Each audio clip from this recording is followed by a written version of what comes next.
Logan heads back to his home country of good old Canada, and he becomes a lumberjack. Stryker isn't too happy with Logan leaving though, so he sends a mutant named Kayla Silverfox to undercover keep an eye on him. Logan, of course, falls in love with her, and they live happily for a few years, and she tells him boring stories about foxes and tricksters and moons and whatnot that eventually lead to him taking on the name Wolverine. Meanwhile, Stryker is kidnapping young mutants to harness their powers and turn them into weapons, including his own son, Jason, Emma Frost, I guess, and Scott Summers, the brother of Alex Summers from earlier. He plans to use the DNA from these different mutants to create Weapon 11, which is a culmination of all these different powers in the body of Wade Wilson, aka Deadpool.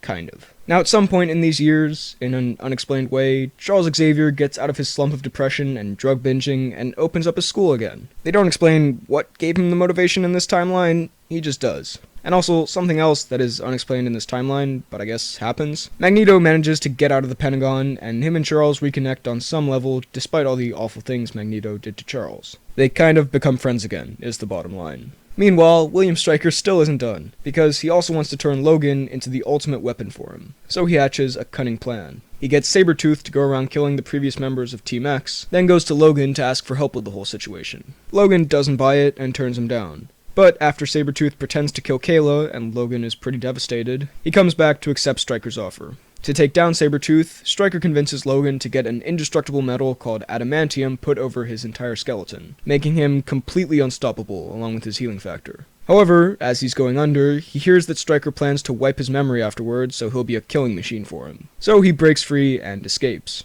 Logan runs away and tries to hide out with an old grandma and grandpa, but Stryker orders one of the Team X mutants to kill them, and he does. After a confrontation and an unironic walk away from an explosion, Wolverine plans to go after Stryker for revenge. With some assistance from Will.i.am and the Blob, Logan finds out about Stryker's evil plan and facility and goes to find it with the help of an escaped mutant from there, Gambit. Wolverine makes it to the facility, finds out Silverfox betrayed him and is still alive, and fights Sabretooth. He beats him and knocks him out and frees all the young mutants, who are greeted outside by Charles Xavier, who I guess sensed all the mutants in danger and he takes them away to his school. All while this is happening, Wolverine fights Deadpool, now with the help of Sabretooth, who has decided that because they're brothers, he'll fight by his side. Wolverine and Sabretooth end up beating Deadpool and killing him, but despite this friendly back-to-back, they're still enemies. Wolverine, however, is shot in the head with an adamantium bullet by Stryker, which knocks him out and erases some of his memories, but also doesn't kill him for some reason. Basically, he loses all of his memories about Weapon X, about his adventures here, about everything, basically.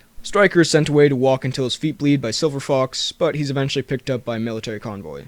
Don't worry, he'll be back. Wolverine then runs away and goes off into the world, moving from city to city, and with no real sense of who he is or his purpose in the world, ends up fighting in cage matches at bars for money. Now, towards the late 80s, Charles and Eric are out in the world together looking for mutants to recruit for Charles' school, because Eric has seen the errors in his ways, or something. They find a young telepathic mutant called Jean Grey and take her in despite the immense dangerous power that she could potentially harbor. Charles is aware of this Dark Phoenix power, as it's called, but sets in some telekinetic barriers to stop it, for now.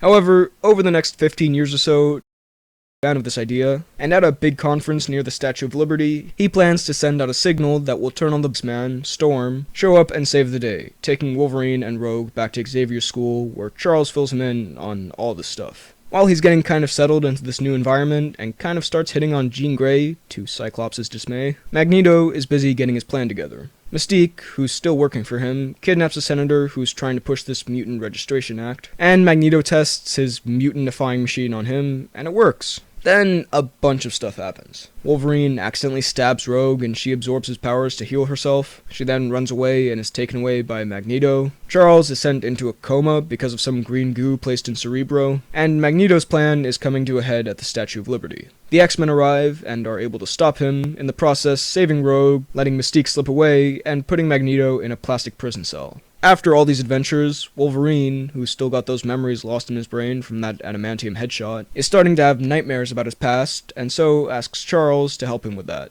Charles sends him off to the Weapon X facility at Alkali Lake, where Stryker initially gave him the adamantium, and turned him into what he is today. Wolverine checks it out, but doesn't find much except for an abandoned dam. And a wolf, if my memory of X2 serves me correctly. Meanwhile, William Stryker, surprise surprise, still has a huge vendetta against mutants, and gets the location of Charles' school and the inner workings of the Cerebro machine by interrogating Magneto in prison. He wants to conduct a raid on the school, which can lead him to Cerebro, which, through more evil planning, can lead him to killing every mutant on the planet. So he concocts another one of his devilish Stryker plans. He forces a teleporting mutant called Nightcrawler to attempt to kill the president for mutant freedom and rights. This gives him the authority to attack the school, while Storm and Jean Grey find Nightcrawler and recruit him to the team, and Charles and Cyclops go to visit Magneto in prison, where Charles is kidnapped and Cyclops is overpowered by Stryker's new bodyguard called Lady Deathstrike. Stryker's raid on the school happens, and he confronts Wolverine, who's starting to get more glimpses of his past. But him, Rogue, and two other students called Bobby and Pyro manage to escape, while most of the other mutants are kidnapped.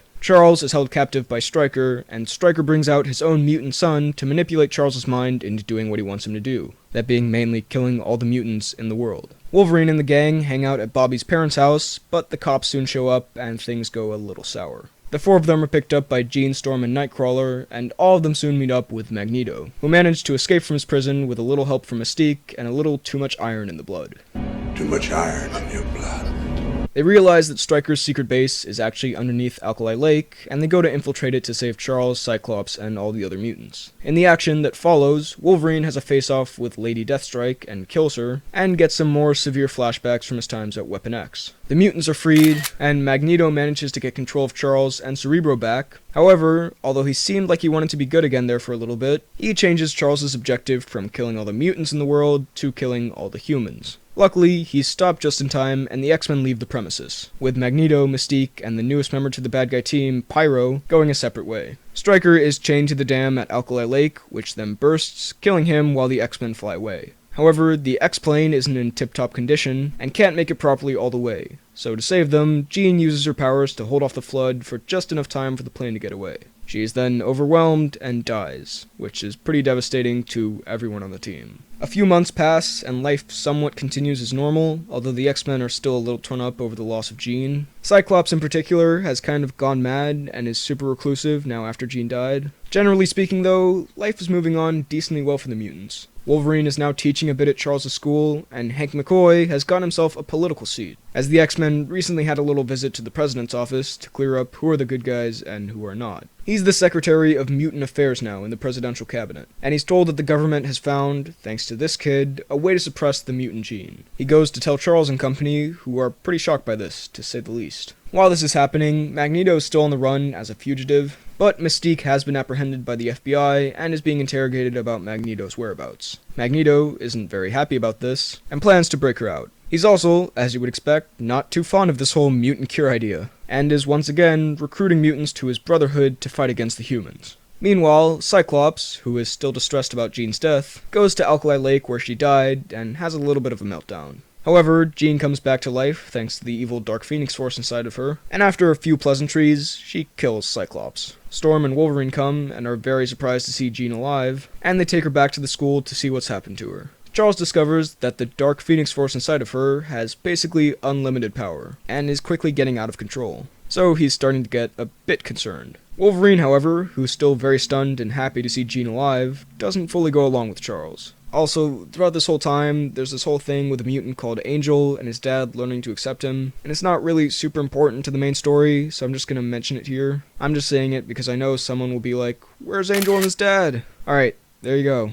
Hope you're happy. I've got enough to talk about already. Magneto breaks Mystique out of her prison convoy and adds a few new recruits to his team along the way, including the Juggernaut and Multiple Man. However, Mystique is hit by a dose of the mutant cure, and what with her now being useless to him, Magneto abandons her. Now back at the mansion, Jean wakes up, and after a brief confrontation with Wolverine, Jean escapes. She's detected by Magneto, who thinks unlimited power might come in handy for his fight against the cure, and so he goes to find her. Charles and Magneto set aside their differences for a few minutes to try and reason with Jean, but Magneto is not very good at it, and Jean ends up lifting up the house and vaporizing Charles Xavier. She then runs off with Magneto while the X-Men grieve over the loss of such a great man. And by loss, I mean kind of. Also, Rogue is dating Bobby at this point, but he starts showing interest in a new student at the school called Kitty, and again, this is another subplot that doesn't really affect the main story. Wolverine then hears the Inner Gene fighting against the Dark Phoenix Force, calling out his name, so he follows that to Magneto's.